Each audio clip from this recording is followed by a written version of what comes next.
Hi, Andrew Ferguson from Kensington Wine Market here. We're going to taste a 15-year-old Glen Moray, bottled exclusively for Kensington Wine Market by our friends at Berry Brothers and Rudd. Before we do that, let's talk a little bit about Berry Brothers and Rudd. Berry Brothers and Rudd is a 325-year-old company, originally a coffee and now primarily a wine merchant based in London. Berry Brothers has the number 3 gin, which is a very well-known and respected gin. It also, for the better part of about 20 to 30 years, owned and ran the Glenrothes single malt brand. They didn't own the whiskey, but they owned the rights to Glenrothes and to promote it as a single malt. They've also been independently bottling whiskey and cognac for a long time. And they also founded the Cutty Sark blend, one of the most famous and iconic blended Scotch whiskeys. So it's an English, a London-based company, but with a really, really deep history in whiskey. And this whiskey here is a Glen Moray. This is the second ever cask of Glen Moray bottled for our distillery.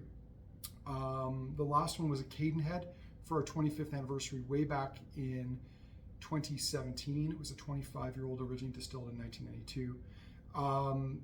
But this is another glorious example of the distillery.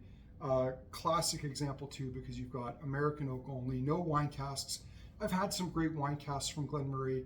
You see a lot of them, in particular Chardonnay is one that's been out there quite a bit. I find they're a bit hit or miss, but it's almost impossible to screw up a good bourbon barrel. And I think this ticks all the boxes on that front. So about Glen Moray, originally established 1897 at the start of the Victorian whiskey boom, which sadly came to a halt early 1900s.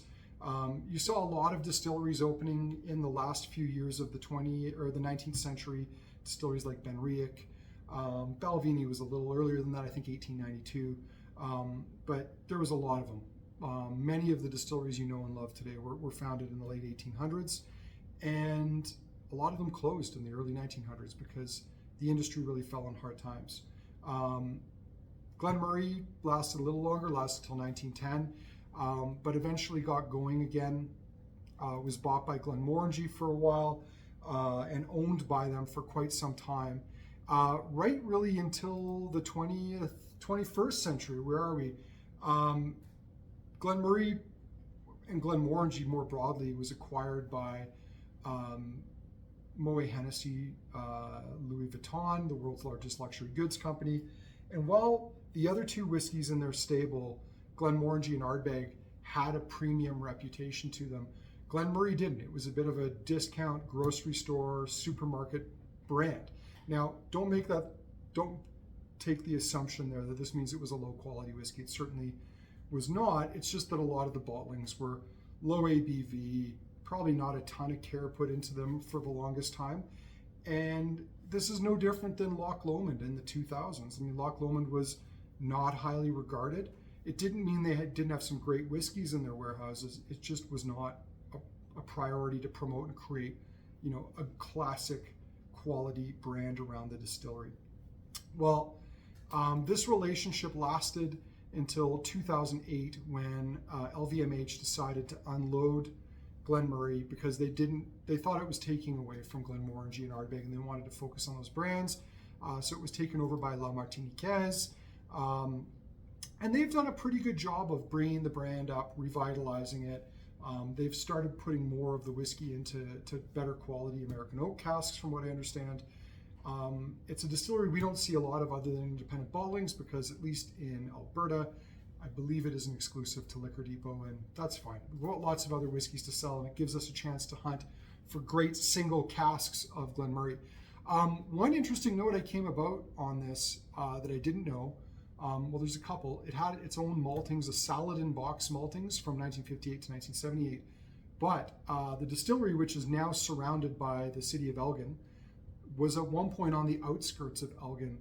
And the site where the distillery is today was actually, it was the site where they used to do hangings. So back when that was a thing, back when they would hang people for committing crimes.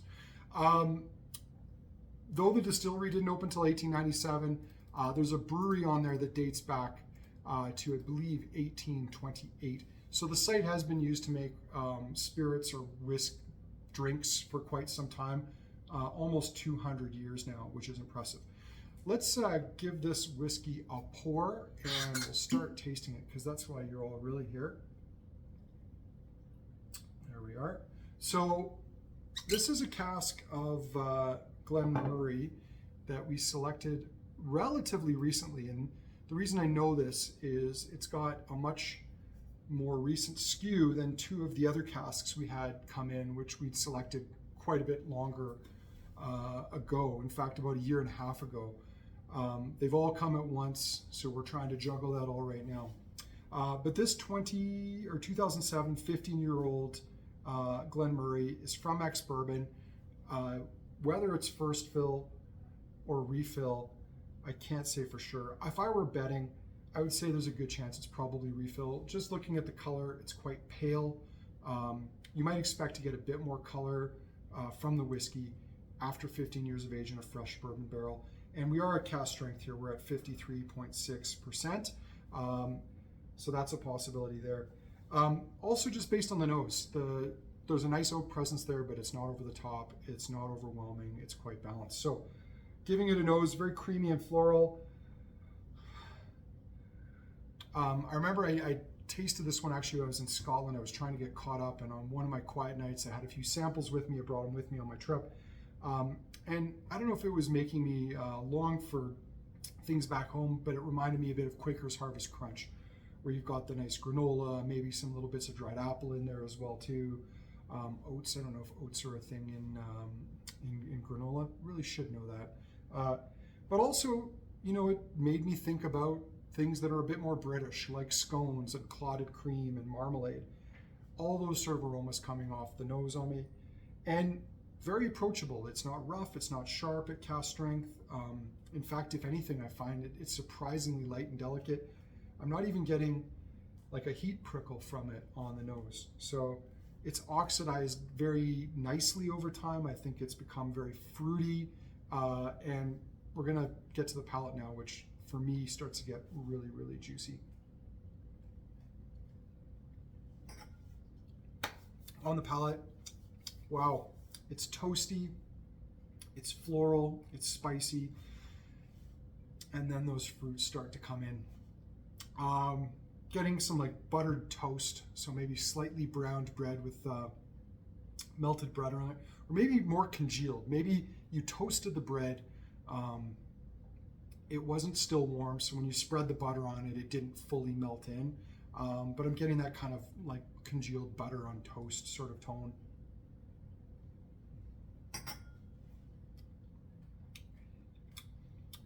On the palate,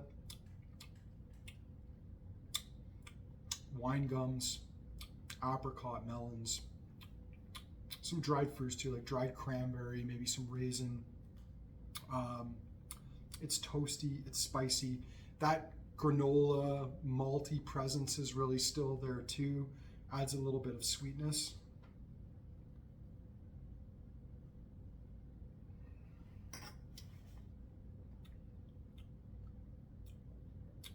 And it's a little bit like malty, a little bit green, a little bit vegetal. As you move into the finish, it's long, it's got a nice freshness to it, still really toasty, warming and spicy.